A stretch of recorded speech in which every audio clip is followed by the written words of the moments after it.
오늘 창세기 강의 15번째 창세기 7장 1절에서 12절 너와 내 온 집은 방주로 들어가라 라고 하는 말씀입니다. 어제가 여름으로 들어간다는 입하였다고 합니다. 지난 주간 전국에 강한 바람을 동반한 비가 내렸고 남부 지방에는 시간당 20mm의 비가 내렸다고 합니다. 여파로 제주도에서는 2만 명의 사람들이 발이 묶여서 거할 수밖에 없었다고 합니다. 이 참 홍수가 무서운데요. 비가 우리나라 기상 관측 이래 수많은 홍수가 있었지만 일제 강점기에 강남의 지형도를 바꿔버린 1925년 을충년 대홍수가 있습니다. 이 비가 지금 시간당 20mm였는데요. 그때는 시간당 300mm가 내렸다고 합니다. 그러니까 이게 숫자로 비교를 해보시면 어느 정도의 비가 내렸는지를 아실 수가 있을 겁니다. 기록적인 강수량인데요. 이걸로 이제 그 한강 유역의 서울 지역의 지형도가 완전히 바뀌어 버리게 됩니다. 이때 수해를 입어서 사망한 사람들이 647명이었다고 합니다. 이때만 해도 강남은 상습 침수 지역으로 사람이 살 수가 없었던 동네였다고 해요.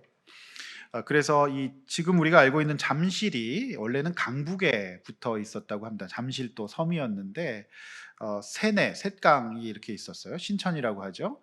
그 강이 좁은 강이었는데 이때 홍수로 밑에 쪽 석촌호수 쪽의 주류가 없어지고 위쪽 신천 쪽에 이 셋강이었던 이 강이 이제 주류가 되는 지금의 지형이 되고 이제 완전히 지형이 바뀌어 버렸어요. 그래서 그 일대가 다 잠기고 떠내려가서 1970년대에 한강 공유수면 개발이 되기까지 50년 동안 잊혀진 땅이었죠. 이 홍수로 인해서 사람들이 몰랐던 암사동의 선사 유적이 드러나는가 하면 석촌동의 몽촌 토성이 이제 유물이 막 나오기 시작하면서 이것이 유적지라는 것도 알게 되었다고 합니다. 수해는 참 무섭죠. 그래서 이 물의 무서움을 아시는 분들은 수해를 당해 보신 분들은 정말 두려워하시고 무서워하시는 것 같습니다. 오늘은 5월 첫 주로 가정주일인데요. 이 복된 주일에 우리는 홍수 심판을 맞아 방주로 들어가는 노아와 그의 가족들을 기록한 본문을 대하게 됩니다. 저는 지난 주간 말씀을 준비하면서 비 내리는 상황에서 본문을 더욱더 실감나게 묵상할 수 있었던 것 같습니다. 미국의 켄터키주와 홍콩에는 노아의 방주를 실제 크기로 만들어 놓은 노아 방주 테마파크가 있다고 합니다. 홍콩에는 그래도 비교적 가까우니까요. 언제 한번 가족과 함께 이곳에 여행 가시면 들려보시기를 권해드립니다. 지난주에 하나님 앞을 떠나서 완전히 부패해버린 세상 속에서 하나님의 얼굴을 피하지 않고 최선의 관계를 유지했던 노아, 그리고 자신에게 주어진 물질과 시간과 노력으로 온전히 말씀을 준행하는 데 사용했던 노아의 모습을 함께 보셨습니다. 하나님의 심판은 심판을 위한 것이 아니라 새롭게 창조하시기 위한 회복을 위한 심판이었다고 말씀드렸죠. 저는 오늘 너와 내 온 집은 방주로 들어가라는 제목으로 말씀을 준비했습니다. 두 가지죠. 첫째는 가족과 함께 들어가는 방주고요. 1절에 3절. 둘째는 말씀을 붙잡고 믿음으로 들어가는 방주 4절에서 12절의 내용이 되겠습니다.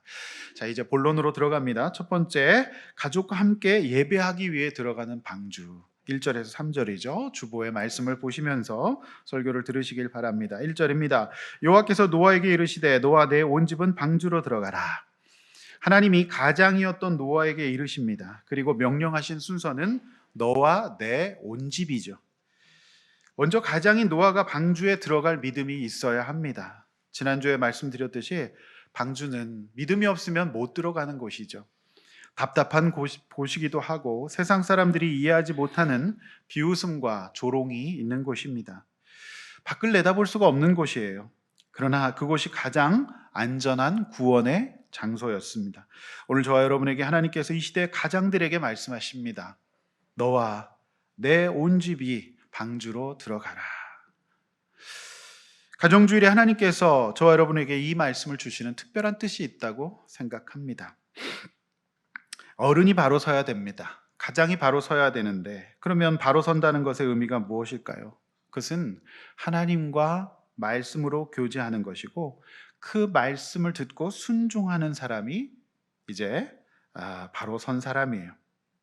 이것이 진정한 어른입니다. 이런 가장을 오늘 본문에서는 뭐라고 표현하냐면 의롭다 이렇게 표현하고 있어요. 의롭다. 의롭다는 정의가 여러 가지일 수 있지요. 도덕적으로, 인격적으로, 또 자기 관리 면에서 여러 가지 기준이 있을 수 있겠지만은 오늘 본문에서 하나님께서 의롭다고 하신 기준이 있습니다. 그 의롭다고 하는 기준은 하나님이 그에게 마음 놓고 말씀하시고, 그러면 마음 놓고 말씀하신 그것을 영적으로 응답하고 적용하는 것이 의롭다예요. 세상에 의로운 사람은 많습니다. 그런데 의로움의 기준은, 성경의 의로움의 기준은 조금 달라요. 우리는 이 기준이 아니라면 의롭지 않을 수 있습니다. 세상에서 얼마든지 의롭다고 해도 이 기준이 아니라면 의롭지 않은 거예요. 세상의 의로움의 기준을 갖고 있으시다고 한다면, 말씀과 상관없는 의로움을 갖고 있다면 제가 볼 때는 오히려 구원과 가족의 구원에 더 방해가 될 수도 있어요. 여러분은 어떤 가장이십니까? 자, 하나님이 의롭다고 여기시는 가장 맞습니까? 한번 자문을 해보시기를 바랍니다. 자, 2절에서 3절입니다. 모든 정결한 짐승을 암수 7씩, 부정한 것은 암수 2씩 내게로 데려오라. 이렇게 말하고 있습니다. 여러분, 근데 이상하지 않습니까? 지난주 본문에서 하나님은 6장 9절, 19절, 20절에서 혈육 있는 모든 생물을 한 쌍씩, 그러니까 두 마리씩 데리고 오라고 말씀하셨어요. 근데 오늘 이 본문에는 7쌍으로 늘어납니다. 왜 그럴까요? 좀 이상하지 않습니까? 왜 하나님은 오늘 본문에서 7쌍으로 숫자를 늘리실까요? 저는 그런 생각을 한번 해봤습니다. 그 답은 본문에 다 있는데요. 정결한 짐승과 유전하라라는 말씀에 있어요. 3절에는 우리말 성경에는 정한 것이라는 표현이 생략되어 있지만 히브리 원문에는요, 정한 새는 암수 7씩, 부정한 새는 암수 2씩으로 표현이 되어 있습니다. 왜 정한 이 짐승들이 더 필요할까요? 우리는 생각해 볼 수 있어요. 그런데 조금만 더 생각해 보면 알 수 있어요. 정한 예물이 왜 필요했을까요? 예배와 관련이 있는 거죠. 네. 그래서 여러분, 창세기 8장 20절 다 함께 읽겠습니다. 하나님이 왜 정한 짐승은 더 챙기라고 말씀하셨냐면, 읽겠습니다. 시작. 노아가 여호와께 제단을 쌓고 모든 정결한 짐승과 모든 정결한 새 중에서 제물을 취하여 번제로 제단에 드렸더니. 네, 이 정결한 새들을 갖고 예배드렸던 거예요. 노아가 홍수가 끝난 뒤 방주에서 첫 번째로 한 행동이 바로 예배였어요. 제가 수요 예배 때도 잠깐 말씀드렸지만은 이 방주의 환경과 또 여건이 굉장히 신비하고 놀랍습니다. 이들이 방주 안에서 뭘 했을까요? 네, 저는 그 안에서 예배드렸을 것이라고 생각합니다. 네.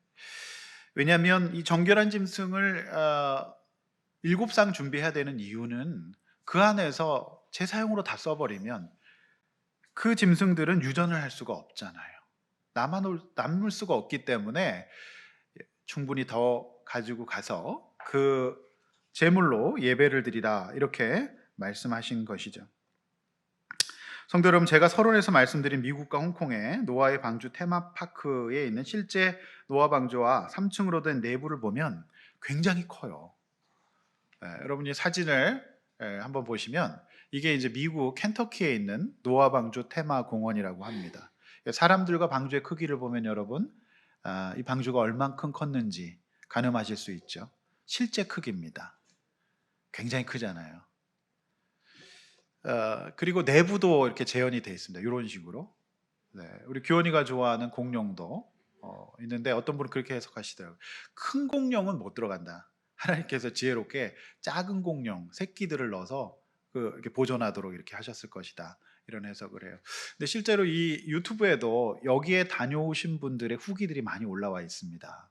그런데 아이들은 여기 답답하다고 그러더라고요. 무섭다고. 왜냐하면 동물 소리가 막 나요. 그냥 무섭다 그러고 답답하다고 막 그러거든요. 또 하나 보시면은 요거는 이제 홍콩입니다. 약간 좀 팬시하게 돼 있죠. 제가 볼 때는 이 켄터키에 있는 노아 방주 테마공원이 성경에 좀 더 가깝게 이렇게 된 것으로 보여집니다. 요즘에는 꼭 굳이 안 가셔도 랜선으로 다 여행하실 수, 굉장히 자세하게 노아 방주 테마파크 쳐보시면 다 보실 수가 있으니까 한번 보시기를 바랍니다. 제가 지난주에 중형항공모함급의 크기라고 말씀드렸잖아요. 어쩌면 내부는 거의 완벽한 동물원이었을 것 같아요. 제가 어제 우리 사모랑 그런 얘기를 했습니다. 그 방주 안에서 거의 1년을 떠 있게 되는데요. 그 안에서 하루 일어나서 예배드리고 동물들 밥 주면 하루 금방 갈 것 같다. 그러니까 이제 굉장히 답답해 보이지만 또 있을 만한 공간일 수도 있다라는 생각도 해보게 됩니다. 그러나 아무리 방주가 재밌고 크더라도 넓은 세상만큼이야 하겠습니까? 답답했겠죠. 막상 40일간의 엄청난 비가 내려서 홍수가 시작되고 그곳에서 하나님을 만나는 예배가 있다면 그 공간은 달라질 수가 있는 거예요. 저는 이 노아의 방주 안에서 이 가족이 분명히 예배했을 거라고 생각합니다. 왜냐하면 여러분 생각해 보십시오. 넘치는 무리를 떠다니며 말씀하신 바를 그대로 행하시고 주위의 비웃음과 조롱에도 불구하고 죽을 고생하며 그 말씀에 자신의 운명을 걸었던 노아를 생각해 보십시오. 그 안에서 자신과 가족들을 구원해 주신 은혜 감사하고 공의로우신 하나님에 대한 경외감으로 방주 속에서는 눈물과 감동의 예배의 연속이었을 것이라고 생각합니다. 기가 막히지 않습니까? 그 안에서 방주가 뜹니다. 그런데 여러분, 방주 홍수 초기에는 사람들이 방주를 막 두들겼을 거예요. 살려달라고, 문 열어달라고, 아우성이 들렸을 거예요. 이 하나님의 말씀에 운명을 걸었는데 이 하나님의 말씀이 맞았구나. 그러면서 무섭기도 하고 하나님에 대한 경외감이 생기기도 하고 또 이 안에 우리 가족이 있다는 것이 얼마나 또 감사하기도 했겠습니까? 그래서 그들은 눈물의 예배를 드렸을 것 같아요. 사랑하는 성도 여러분, 우리는 방주와 같은 우리의 인생 가운데 언제나 예배해야 됩니다. 이 시대의 정결한 짐승은 예배와 말씀 묵상이라고 생각해요. 그것이 없다면 방주에서 뭐 하겠습니까? 여러분, 방주는요, 예배가 없고 하나님의 말씀이 없다면 싸우고 불평하기 딱 알맞은 곳입니다. 탈출하여 죽음을 당하는 가족이 생기지 말라는 법이 어디 있겠습니까? 따라서 저 여러분의 가족 모두가 진정으로 하나 되고 평강과 은혜를 누리는 길은 예배입니다. 그 방주에서도 예배드리면서 은혜롭고 놀랍고 감사해서 눈물의 예배를 드렸을 거라고 저는 믿습니다. 7절입니다. 노아는 아들들과 아내와 며느리들과 함께 홍수를 피하여 방주에 들어갔어요. 여러분, 아들들과 아내와 며느리들과 함께 홍수를 피하여 들어갔다고 했는데 잘 보십시오. 이때가 비가 내렸을 때입니까? 아직 안 내렸을 때예요. 비는 10절 이하에서부터 내립니다. 즉 노아는 거의 자신과 같은 급의 믿음을 아들에게 전수했던 거예요. 더 놀라운 것은 그의 아내와 그의 며느리들도 마른 하늘의 방주로 들어가는 놀라운 믿음의 수준을 보여주고 있어요. 노아는 그의 자녀들의 신교로는 물론 특별히 저는 이 노아의 아내의 심정을 한번 생각해 봤어요. 평생 모든 전 재산을 방주 짓는 데 쓰고 주변의 조롱과 수치를 당하는 노아를 보는 아내의 마음은 어떻겠습니까? 여러분이 만약에 노아의 아내였다면 어떻게 반응하시겠습니까? 그는 성경에 어떤 불평과 어떤 이의도 제기하고 있지 않는 것을 볼 수가 있어요. 심지어 도망가지도 않았습니다. 저는 노아와 그의 아내 그리고 그의 자녀들, 더 놀라운 거는 그의 며느리들이에요. 따라 들어갑니다. 그래서 오늘 이 가정주일에 주신 하나님의 말씀이 참 우리에게 큰 의미가 있는 것 같아요. 여러분이 만약에 노아의 아내, 노아의 아들, 며느리였다면 어떻게 하시겠습니까? 어떤 반응이 올 것 같습니까? 저는 제 자신에게도 자문해 봤어요. 제가 볼 때는 이런 가족 진짜 잘 없습니다. 저도 자신이 없어요. 여러분의 아들에게 방주로 들어가자고 하면 아들은 어떻게 하겠습니까? 전화기 꺼놓겠죠? 특별히 여러분 며느리들에게 들어가자 그러면 어떻게 하겠습니까? 저는 우리 교회 며느리는 들어갈 것 같아요. 여러분 어떨 것 같으세요? 진짜 기가 막힌 말씀이거든요. 정말 놀라운 말씀이에요. 성도 여러분, 그리스도인의 가정은 적어도 노아의 가정의 모습을 보면서 첫 번째 우리는 회개해야 될 것 같아요.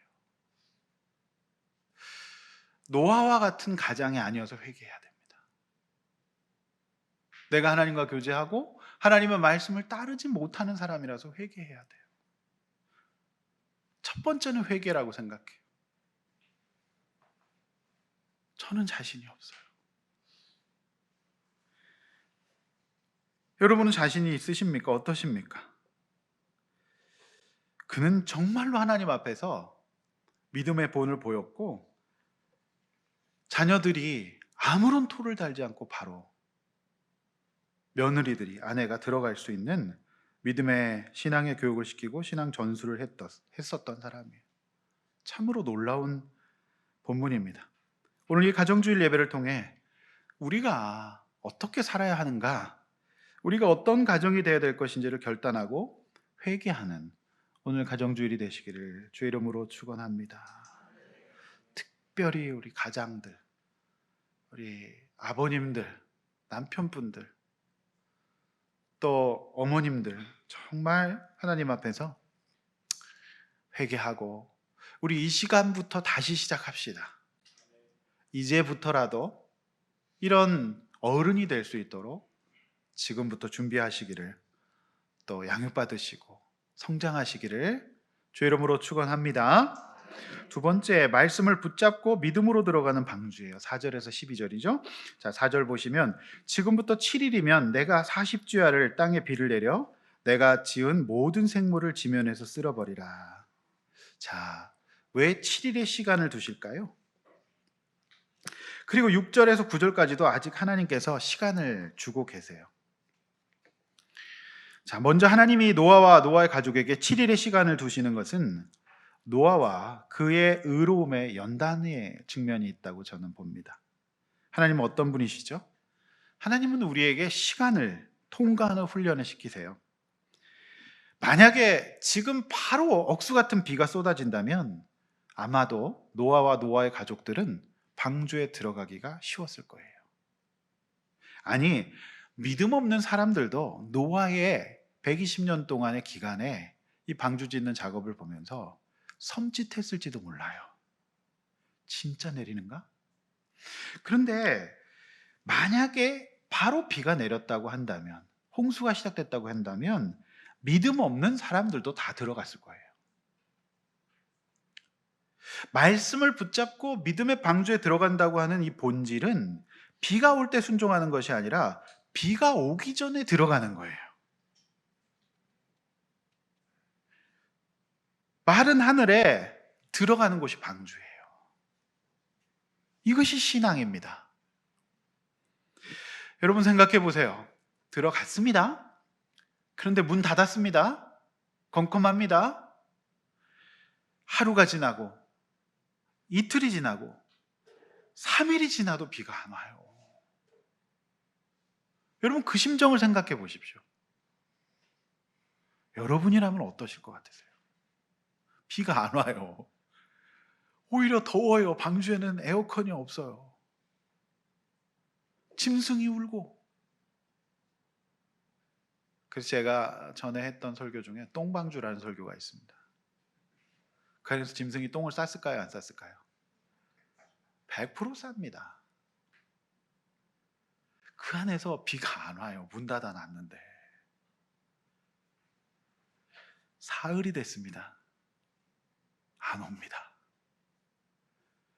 5일이 됐어요. 비가 안 와요. 더 날씨가 좋아. 6일이 됐는데도 비가 안 와요. 여러분 그 심정을 생각해 보세요. 여러분이라면 어떻게 하겠습니까? 뛰쳐나가지 않을까요? 하나님 말씀 다 거짓말이라고. 그리고 제가 볼 때는 아들들이 만약에 신앙이 없으면 아빠, 내가 이럴 줄 알았다고. 그 중에 믿음 없는 며느리라면 여보, 들어오지 말자 그랬잖아. 뭐 그런 얘기를 막 할 수 있지 않았을까요? 생각해 보세요. 기가 막힌 얘기예요. 그래서 제가 이 불확실성에 대한 인내력에 대한 사람들의 마음을 좀 연구한 사람이 있었을 것 같아서 궁금했어요. 그러니까 이 불확실성의 인내력을 가지는 사람도 있고 없는 사람도 있잖아요. 그래서 이런 연구가 있을 것 같아서 제가 찾아봤어요. 당연히 있더라고요. 이 한국심리학회지에 발표된 이런 논문이 있었어요.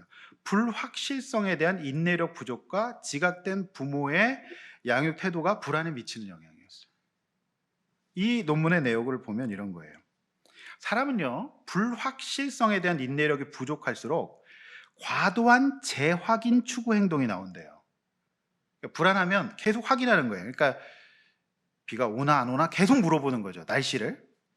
그러니까 불안이 높아지면서 이렇게 되는데, 이 연구 결과에 따르면 평소 그 부모의 양육 행동이 특별히 자녀의 불안 발달과 밀접한 관련이 있다는 겁니다. 사람은 불확실성 가운데 인내력이 부족함을 느낄 때 스트레스 해소를 위해서 적절한 대처 방안을 못 찾게 되고 불안한 상태에 빠지고요, 신체적, 정신적 증상을 호소하면서 전반적인 삶의 질이 굉장히 떨어진다는 겁니다. 그러니까 우리가 왜 삶의 질이 떨어지느냐 예측할 수 없고, 불확실성 가운데 놓여질 때 삶의 질은 굉장히 떨어져요. 그래서 요즘 청년들이 전부 다 공무원을 하려고 하는 이유가 있어요. 그는 별로 불안하지 않거든요. 여러분, 이 논문이 무슨 말인가 하면, 이 논문의 그 연구 결과를 노아의 가정에 대입을 해보면 이런 거예요. 평소에 노아가 부모로서 믿음이 없어서 방주 짓는 과정이나 방주 안에서 인내력이 부족했다면 노아의 자녀들은 더 인내력이 부족했을 것이고, 과도한 재확인을 하면서 불안과 행동적인 회피 증상, 방주를 나가거나 이럴 수 있다는 거죠. 사실상 방주에서 7일간 비가 오지 않고 아무런 변화가 일어나지 않는 것은 노아와 노아의 자녀들에게 불확실성으로 인한 인내력의 한계에 이르는 굉장한 스트레스 환경이었을 거예요. 그런데 평소 가장 노아가 말씀을 붙잡고 믿음으로 딱 서 있었기 때문에 전혀 자녀들도 불안하지 않았던 거예요. 그가 하나님의 말씀 앞에서 그 방주 7일 가운데서도 전혀 불안해하지 않았어요. 예배드리면서. 그렇기 때문에 그의 가족 모두가 불확실한 상황에서 인내력을 발휘할 수 있었던 거죠. 그래서 가장 어른들이 굉장히 중요한 거예요. 여러분, 자녀들은요, 부모님의 안색을 봅니다. 그리고 자녀들이 현관에서 문을 열고 들어올 때 집안의 공기를 통해서 부모님들의 마음을 읽어요. 참 놀랍죠. 그래서 부모님이 불안해하면 그 불안이 그대로 자녀에게 전달되는 곳이 가정이에요. 놀랍습니다. 연구 결과가 그런 거죠. 불확실한 가운데 인내력이 부족한 경우는 부모님의 양육 행동과 연결이 돼 있다라고 하는 연구 결과죠. 근데 이걸 완전히 뒤집는 것은 노아가 전혀 흔들리지 않았어요. 그렇기 때문에 노아의 자녀들은 비가 올 것으로 믿고 인내력을 충분히 발휘한 것으로 보여집니다. 성도 여러분, 하나님께서 노아와 이 세상에 시간을 주신 또 하나의 이유는 부패한 세상을 향한 마지막 기회였다고 저는 봅니다.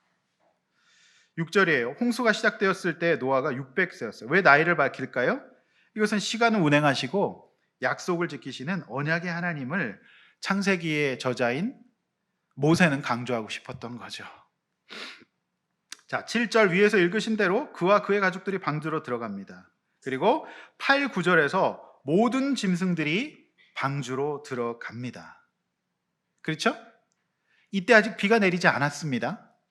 자, 생각해 보십시오. 이때 산 위로 짐승들이 모여 들어가는 거예요. 저는 분명히 보는 사람이 있었을 거라 생각합니다.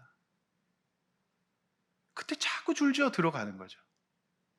그런데 놀랍게도 부패한 백성들은 한 명도 안 들어가요. 이때 편승할 수도 있었잖아요. 줄지어 진짜 막 들어가는데 아무도 안 들어가요. 노아의 가족들도 들어가는데 한 명도 들어가는 사람이 없었어요. 여러분, 노아의 보딩 시간은 일주일이었어요. 계속 들어가는 거예요. 여러분, 일주일 이렇게 긴 시간 동안에 보딩하는 데가 어디 있습니까? 그러니까 긴 시간이 필요한 거잖아요. 들어가는 거예요.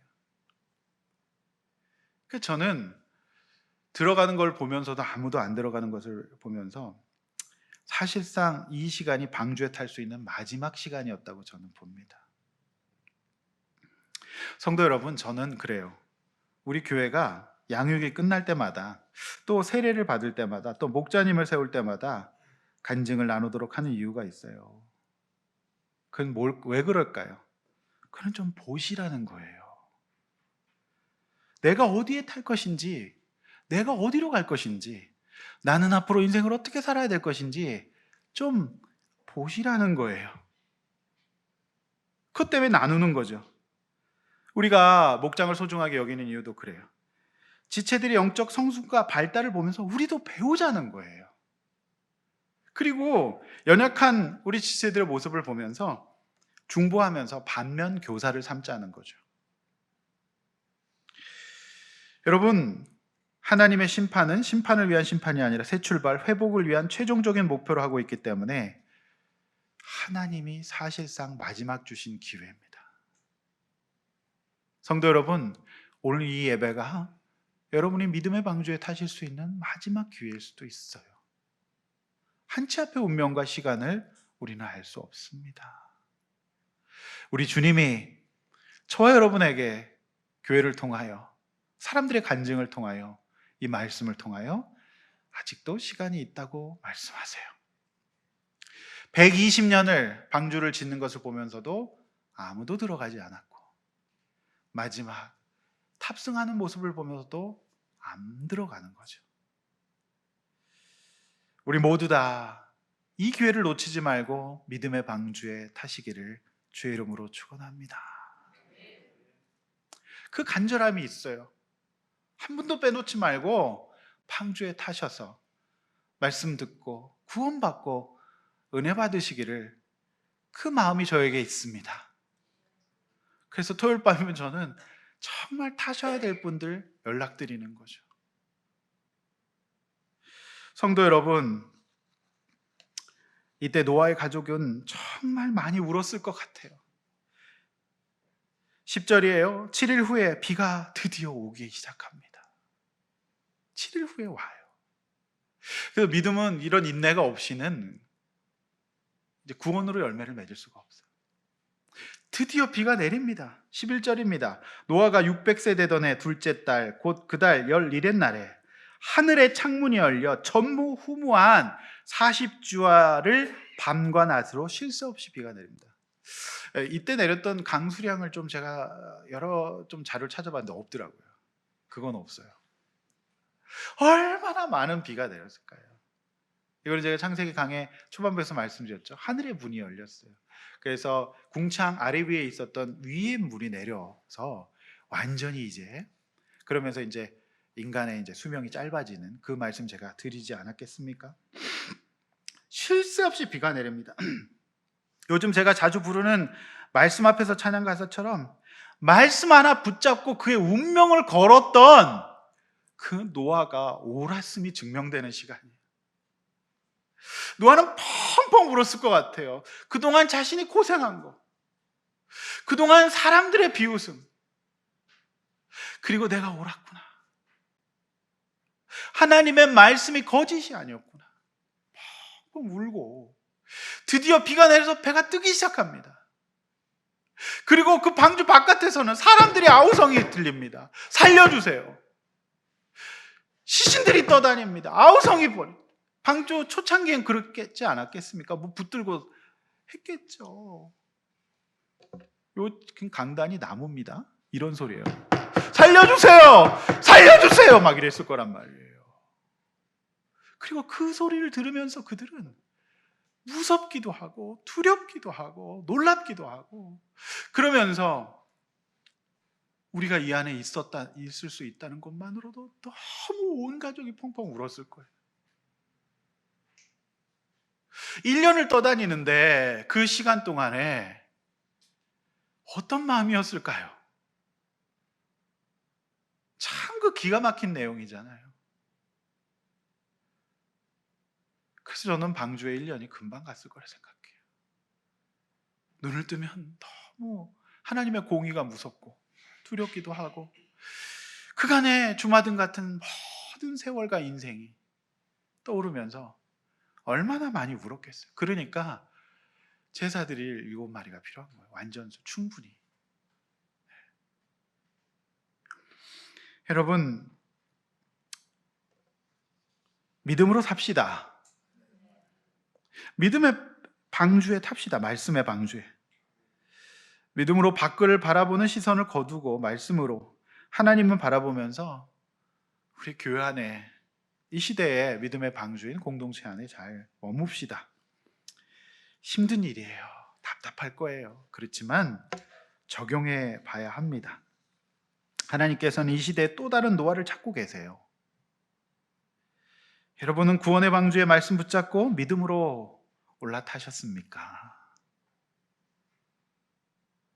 오늘 특별히 가족의 강권으로 오늘 이 자리에 방문하신 분들이나 또 모든 분들 모두가 여러분 하나님의 마지막 기회 이것을 보시고 우리가 하나님 앞에서 구원받을 수 있길 원합니다.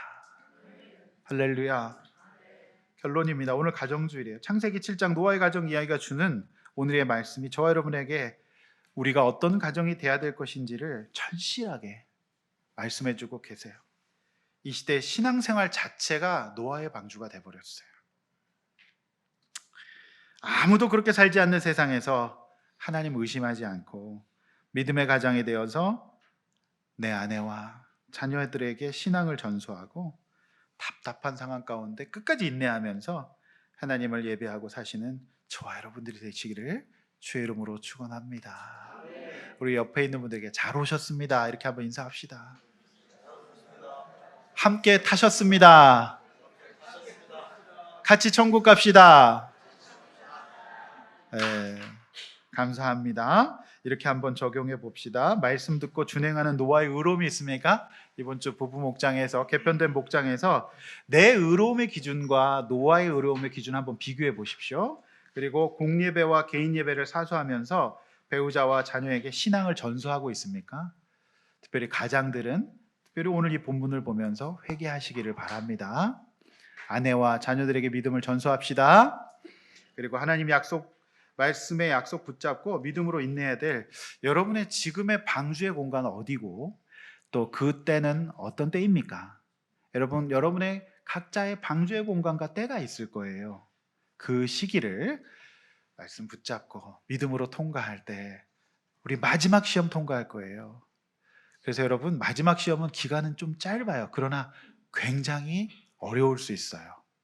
120년의 시간보다 이 방주 짓는 기간도 어려웠지만 저는 마지막 7일의 이 연단이 진짜 힘들었을 것 같아요. 그렇지 않겠습니까? 이 마지막 기간 짧지만 어려울 수 있어요. 이 시험 특별히 우리 장년의 때에 노년의 때에 잘 통과합시다. 노아는 지금 600세거든요. 특별히 오늘 우리 어르신들 마지막 시험 믿음으로 통과합시다. 아멘. 오늘 말씀 붙들고 위대하신 주 우리 찬양하고 기도하도록 하겠습니다. 들은 말씀 기억하며 찬양합니다. 빛나는 왕의 왕 빛나는 왕 영광의 주님을 온 땅 기뻐하라. 영광의 주님 온 땅 기뻐하라. 온 땅 기뻐하라.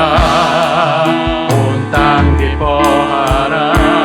광채의 옷 입고 광채의 옷 입고 어둠을 물리쳐 어둠을 물리쳐 저 원수는 떠내 저 원수는 떠내 저 원수는 떠내 위대하신 주 위대하신 주 찬양의 위대하신 주 모두 알게 되리라.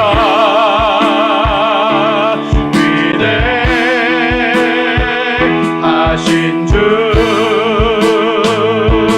모든 이름 위에 뛰어나신 이름 모든 이름 위에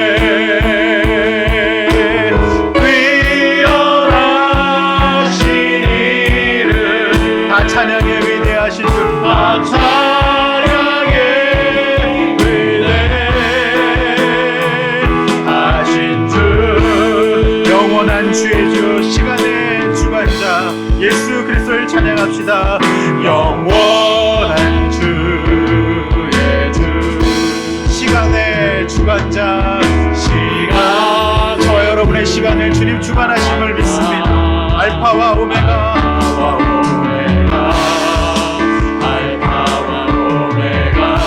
삼위의 하나님을 찬양합니다.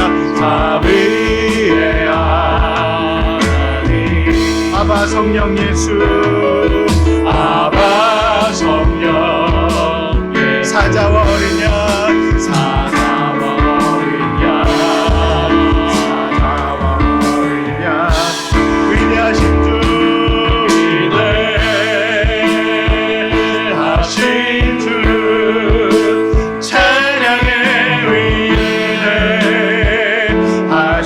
모두 알게 될 것입니다. 모두 알게 되리라.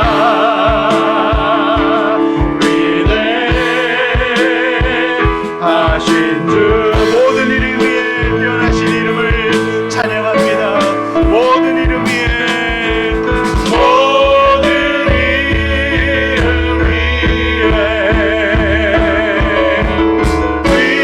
뛰어나신 이름 다 찬양의 위대 다 찬양의 위대 마지막으로 모든 이름 위에 뛰어나신 이름 우리 함께 손을 들어 주님을 고백하고 찬양합시다. 모든 이름 위에 뛰어나신 하나님 모든 이름 노아의 마음으로 주님을 찬양합시다. 방주 안에서 찬양합시다. 뛰어나신 이름 아 찬양의 위대하신 주 여러분 이 시간에 함께 들은 말씀 가지고 기도 한번 하겠습니다. 여러분 우리가 드렸던 찬양을 노아도 하지 않았을까요? 모든 이름 위에 뛰어나신 주님 시간의 주관자 알파와 오메가 주님을 찬양하지 않았겠습니까? 하나님 아버지 우리도 믿음으로 살게 하여 주셔서 아버지 하나님 다 떠내려가지 않게 하여 주시고 주님 앞에 구원받는 우리 가족 되게 해달라고 기도하시기를 바랍니다. 모두가 함께 들어가게 하여 주시고 특별히 가장들은 회개하셔서 아버지 하나님 내가 우리 가정을 믿음으로 이끌게 하여 주시옵소서. 주여 한번 외쳐 기도하겠습니다. 주여